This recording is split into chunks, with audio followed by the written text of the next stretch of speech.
வணக்கம். செல்வகுமாரின் முக்கடல் காற்று பற்றிய அறிவிப்பும் இலங்கைக்கான வானிலை எச்சரிக்கையும் 2026 ஜனவரி 7 புதன்கிழமை அதிகாலை நிலவர வானிலை பதிவு. முக்கடல் காற்றை பொறுத்த வரைக்கும் அரபிக்கடலில் எந்த அச்சுறுத்தலும் இல்லை. அரபிக்கடலுக்கு பிரச்சனை இல்லை. நீங்கள் கடலில் மீன் பிடிக்கலாம், ஒன்றும் பிரச்சனை இல்லை. ஆனால் இப்பொழுதைக்கு வங்கக்கடலுக்கு தான் இப்பொழுதைக்கு பிரச்சனை. என்ன பிரச்சனைன்னு பார்த்தீங்கன்னா, வங்கக்கடலில் இலங்கைக்கும் சுமத்ரா தீவுக்கும் இடையில் தெற்கு மத்திய வங்கக்கடல் மற்றும் நிலநடுக்கோட்டு இந்திய பெருங்கடலில் ஒரு காற்றழுத்த தாழ்வு பகுதி உருவாகினது நேற்றைக்கு. இது இன்றைக்கு காற்றழுத்த தீவிர தாழ்வு பகுதியாக, தீவிர காற்றழுத்த தாழ்வு பகுதியாக, அதாவது வெல் மார்க்டு லோ பிரஷர், நன்கமைந்த காற்றழுத்த தாழ்வு பகுதிப்பாங்க, அந்த நிலையாக இன்றைக்கு தீவிரமடைய போகுது. இப்பொழுதே ஒட்டுமொத்த இலங்கை சுற்றுவட்டார கடற்பகுதி, மன்னார் வளைகுடா பகுதி, தமிழ்நாட்டின் கரையோர பகுதி, ஆழ்கடல் பகுதி, அந்தமான் இலங்கை இடைப்பட்ட பகுதி, தமிழ்நாடு அந்தமான் இடைப்பட்ட பகுதி, அப்படி சொன்னால் புரியும். ஒட்டுமொத்த தமிழ்நாடு, மன்னார் வளைகுடா, பாக்ஜல சந்தி மற்றும் இலங்கை சுற்றுவட்டார கடற்பகுதி மற்றும் வங்கக்கடலோட பெரும்பாலும் தென்மேற்கு வங்கக்கடல் பகுதி, தெற்கு மத்திய வங்கக்கடல் பகுதி, இதெல்லாம் வலுவாக இருக்கிறது காற்று. இந்த காற்று இன்றைக்கு காற்றழுத்த தீவிர தாழ்வு பகுதியாக இன்றைக்கு மாலைக்குள் உருவெடுக்கும் என்பதனால மண்டலமாக கூட உருவெடுக்கலாம் என்று வாய்ப்பு இருக்கிற காரணத்தினால கண்டிப்பாக கடலுக்குள் இறங்க வேண்டாம். ஏற்கனவே இறங்கி இருந்தால் இன்றைக்கு மதியத்திற்குள் கரை திரும்புமாறு கேட்டுக்கொள்கிறேன். இன்றைக்கு மதியத்திற்குள் கரை திரும்பி விடுங்கள். இன்றைக்கு மாலை தீவிர தாழ்வு பகுதி உருவாக இருக்கிறது.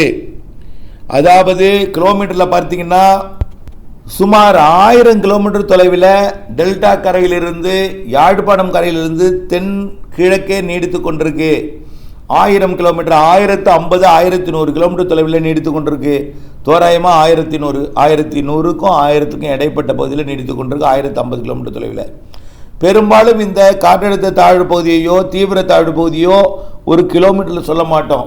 இருந்தாலும் இதோட தீவிரத்தன்மை ஒரு மண்டலத்துக்கு சமமான காற்றை கொடுக்கும் என்பதனால கொஞ்சம் கடலுக்குள் இறங்காமல் இருப்பது நல்லது.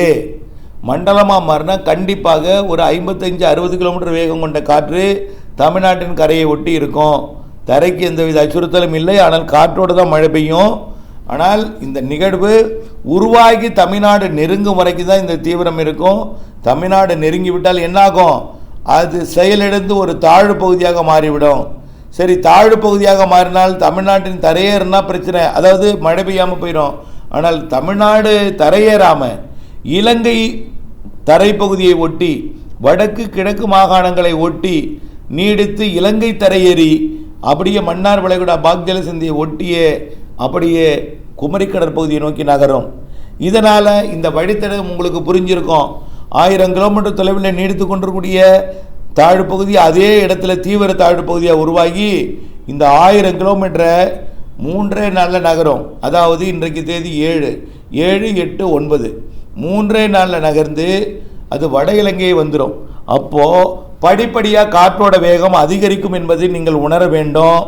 ஒட்டுமொத்த தமிழ்நாட்டின் கடற்பகுதி, இலங்கை சுற்றுவட்டார கடற்பகுதியில் மீன்பிடித்தலை முற்றிலுமாக தவிர்த்து விட்டு கரையேறி விடுமாறு கேட்டுக்கொள்கிறேன்.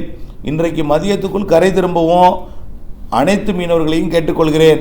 எப்படியோ குமரி கடல் பகுதிகளிலையும் மன்னார் வளைகுடா பகுதிகளையும், குமரி கடலையும் கிழக்கு பகுதி, குமரி முனைக்கு கிழக்கே, மாலத்தீவு குமரி முனைக்கும் இடைப்பட்ட பகுதிக்கு கிழக்கேன்னு சொல்லலாம்.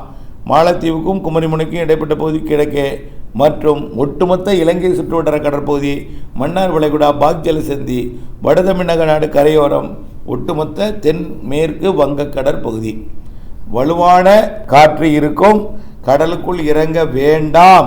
வரக்கூடிய 8ஆம் தேதி இன்னும் காற்று கூடும். 8ஐ விட 9 இன்னும் காற்று கூடும். 10ஆம் தேதி உச்சபட்ச காற்றாக பாக்ஜல சந்தி, மன்னார் வளைகுடா பகுதிகளில் இருக்கும். அதனால் தயவுசெய்து கடலுக்குள் இறங்க வேண்டாம். கடலுக்குள் இருப்பவர்களை கரை திரும்ப கேட்டுக்கொள்ளுங்கள். சரி, இதுக்கப்புறம் இந்த நிகழ்வு என்ன ஆகும்னா, அப்படியே மன்னார் வளைகுடா வந்து குமரிக்கடல் நோக்கி போய் அரபிக்கடல் நோக்கி போகும். இருந்தாலும் அங்கே போய் பெருசாக காற்று அச்சுறுத்தலை கொடுக்காது. செயலிழந்து ஒரு தாழ்வு பகுதியாக மாறிடும். அச்சப்பட வேண்டாம். நம்ம எச்சரிக்கையாக இருக்க வேண்டிய நாள் இன்றிலிருந்து 12ஆம் தேதி வரைக்கும். இன்றிலிருந்து 12ஆம் தேதி வரைக்கும் தமிழ்நாட்டின் கரையோரம், இலங்கை சுற்றுவட்டார கடல் பகுதி மற்றும் ஒட்டுமொத்த தென்மேற்கு வங்கக்கடல் பகுதி, குமரி கடல் பகுதி அச்சுறுத்தல் இருக்குது, எச்சரிக்கையுடன் இருக்கணும். அடுத்தபடியாக இலங்கைக்கான வானிலை முன்னறிவிப்பு.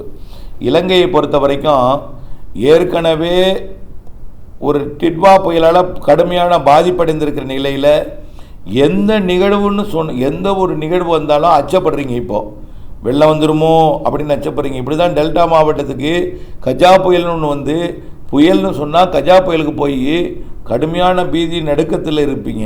அதே போல் இப்போ இலங்கை மக்கள் என்னாச்சுன்னா, வெள்ளம் நிலச்சரிவை பார்த்தோன்னே பயம் வந்துருச்சு. தயவுசெய்து இது வந்து டிட்வா புயல் போல் நினைக்க வேண்டாம். இது ஒரு தாழ்வு பகுதி, தீவிர தாழ்வு பகுதி தான். இது வட இலங்கை வந்து அப்படியே பாக்ஜல சந்தியை ஒட்டி மற்றும் வட இலங்கை வழியாக அப்படியே மன்னார் வளைகுடா மற்றும் குமரி கடல் நோக்கி திரும்ப போகுது. இது ஒரு குறைந்த ஒரு குறுகலான பரப்பில் கொண்ட கண் கொண்ட ஒரு வலுவான சுழலக்கூடிய நிகழ்வு அல்ல. ஆனால் காற்றை கரையேற்றும் மழைப்பிடிப்பை கொடுக்கும். மழைப்பிடிவிற்கான வானிலை, மழைக்கு தான் அதிக அச்சுறுத்தல். ஆனால் மழையும் எங்கே பெய்யும், சில நாட்கள் குறைந்த அழுத்த பகுதியாக இலங்கை மீது இருந்து கொண்டு மழையே பெய்யாமல் கூட சில நேரங்கள் இருக்கும்.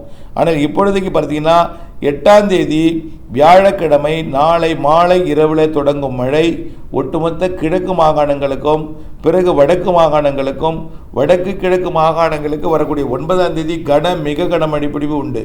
குறிப்பாக பட்டிகோலா மற்றும் கல்முனை இடைப்பட்ட பகுதிகளெல்லாம் மிக கனமழை பொழிவு கொடுக்கும்.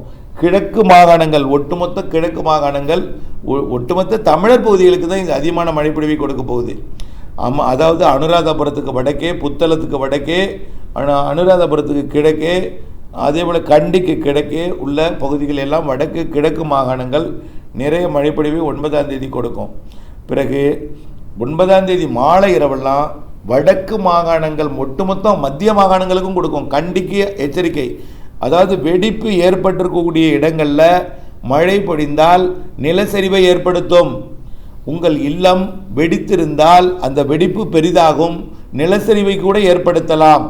ஆக வெடிப்பு ஏற்பட காரணம், எங்கோ நிலம் சரிந்திருக்கிறது, முழுமையாக சரியாமல் தொக்கி கொண்டிருக்கிறது. அந்த வெடிப்புக்குள் தண்ணீர் புகுந்தால் அந்த நிலம் சரியும் பொழுது இந்த இல்லத்தையும் வெடிப்பை பெரிதாக்கலாம், அல்லது இந்த இல்லத்தையும் கூட இழுத்துக்கொண்டு கீழே சரியலாம்.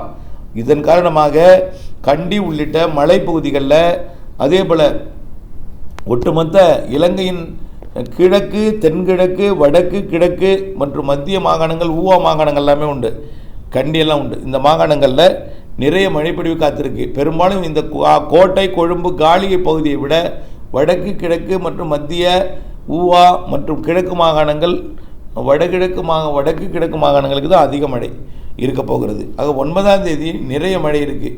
10ஆம் தேதி பார்த்திங்கன்னா மிக கனமழை, அதிகனமழை இருக்குது. முல்லைத்தீவு, காங்கேசன் துறை, திரிகோணமலை இதெல்லாம் 25 சென்டிமீட்டர் மழைப்பொழிவை கொடுப்பதற்கு வாய்ப்பு இருக்குது. குறைந்தபட்சம் 25 சென்டிமீட்டருக்கு மேலே திரிகோணமலை, முல்லைத்தீவு, காங்கேசன் துறை, யாழ்ப்பாணம், தலைமன்னார், கிளிநொச்சி மற்றும் எல்லா பகுதியுமே, ஆணையரவு போன்ற பகுதி எல்லா பகுதியுமே வடக்கு கிழக்கு மாகாணங்கள், அதுலேயும் 10ஆம் தேதி கிழக்கு மாகாணங்கள் வழியாக அந்த நிகழ்வு நகரும் என்பதனால 10ஆம் தேதி 25 சென்டிமீட்டர்லேருந்து 40 சென்டிமீட்டர் வரைக்கும் கூட மழைப்பிடிப்பு திரிகோணமலை, முல்லைத்தீவு போன்ற மாகாணங்களுக்கு கொடுக்கலாம். 10ஆம் தேதி தான் உச்சபட்ச எச்சரிக்கை வடக்கு கிழக்கு மாகாணங்களுக்கு. 9ஆம் தேதி மழைப்பொழிவு தொடங்கினாலும் நிகழ்வு நெருங்கி யாழ்ப்பாணம் அருகே நீடிக்கக்கூடிய நாள் 10ஆம் தேதி. அப்போ வடக்கு கிழக்கு மாகாணங்களுக்கு 10ஆம் தேதி உச்சபட்ச எச்சரிக்கை. 11ஆம் தேதி அந்த நிகழ்வு மன்னார் வளைகுடா பாக்ஜல சிந்து வழியாக குறைந்த அழுத்த பகுதியாக இலங்கையோட மேற்கு மாகாணங்கள், தென்மேற்கு மாகாணங்கள் அமைய அப்படியே அரபிக்கடல் நோக்கி நகரும். ஆக 9, 10, 11 இலங்கைக்கு கடும் எச்சரிக்கை. 10ஆம் தேதி உச்சபட்ச எச்சரிக்கை. நிலச்சரிவு ஏற்பட்டிருக்கூடிய மாகாணங்களுக்கு கடும் எச்சரிக்கை. தயவு செய்து அணை நீர் திறக்கப்படலாம் என்பதன் காரணமாக, திறக்கப்படலாம் தான், என்ன திறக்கப்படலாம்ல, திறக்கப்படும் என்பதனால வடக்கு கிழக்கு மாகாணங்களில் 25 சென்டிமீட்டர்லேருந்து 40 சென்டிமீட்டர் வரைக்கும் மழைப்பொழிவு இருக்கிற காரணத்தினால 10ஆம் தேதி கண்டிப்பாக அணை நீர் திறக்கப்படும். அதே போல் வெடிப்பு உள்ள பகுதிகளில் நிலச்சரிவு ஏற்படும் போல் தான் தெரிகிறது. ஆகையினால் 9, 10, 11, 12 தேதிகளில் முன்னெச்சரிக்கை எடுக்குமாறு கேட்டுக்கொள்கிறேன். ஏற்கனவே இந்த தகவலை நீண்ட காலமாக சொல்லிட்டு வர்றேன். பிப்ரவரி 15 வரை இலங்கையில் முன்னெச்சரிக்கை தொடரட்டும் என்று சொல்லி வருகிறேன் என்பதையும் மீண்டும் ஒரு முறை நினைவுபடுத்த விரும்புகிறேன். இணைந்தே இருங்கள் அப்டேட்ஸுடன். இது டிட்வா புயல் போல புயல் கிடையாது. காற்றழுத்த தாழ்வு பகுதி, தீவிர தாழ்வு பகுதி. அப்படியானால் கொஞ்சம் மண்டலமாக மாறலாம். மண்டலமாக மாறின நிறைய மழைப்பொழிவு வடக்கு கிழக்கு மாகாணங்களுக்கு தான் அதிகமாக கொடுப்பதுக்கு தெரியுது. மத்திய மாகாணங்கள் கண்டிக்கும் நிறைய மழை தெரிகிறது என்பதையும் தெரியப்படுத்த விரும்புகிறேன். கண்டியை விட வடக்கு கிழக்கு மாகாணங்கள், கிழக்கு மாகாணத்தை விட வடக்கு மாகாணங்கள், திரிகோணமலை தடைமன்னாருக்கு வடக்கே, திரிகோணமலைக்கும் தலைப்பட்டாருக்கும் இடையில ஒரு ஸ்கேல் வச்சு கோடு போட்டிங்கன்னா அதுக்கு வடக்கு இருக்கக்கூடிய எல்லா பகுதிகளுக்கும் நிறைய மழைப்பொழிவு தெரிகிறது என்பதை தெரியப்படுத்த விரும்புகிறேன். அச்சமோ பீதியோ அடையாமல் நிதானமாக சிந்தித்து முன்னெச்சரிக்கை எடுத்தால் போதும். மழைக்கு மட்டும்தான் முன்னெச்சரிக்கை. வடக்கு கிழக்கு மாகாணங்கள் நெற்பயிர்களில் தண்ணீர் சூழும் வகையில் மழை வாய்ப்பு தெரிகிறது. அணை நீர் திறக்க வாய்ப்பு இருக்கிறது. கண்டிப்பாக நிறைய மலைப்பகுதிகளில் இருக்கும் என்பதையும் தெரியப்படுத்த விரும்புகிறேன். இணைந்தே இருங்கள் அப்டேட்ஸுடன். அச்சமோ பீதியே கொள்ளாமல் இருக்கணும். உள்ளதை சொல்லனாக்க நீங்கள் அச்சப்படுறீங்க, ஆனால் சொல்லாமலும் இருக்க முடியாது. வடக்கு கிழக்கு மாகாணங்கள், அதுலேயும் வடக்கு மாகாணங்களுக்கு தான் நிறைய மழை.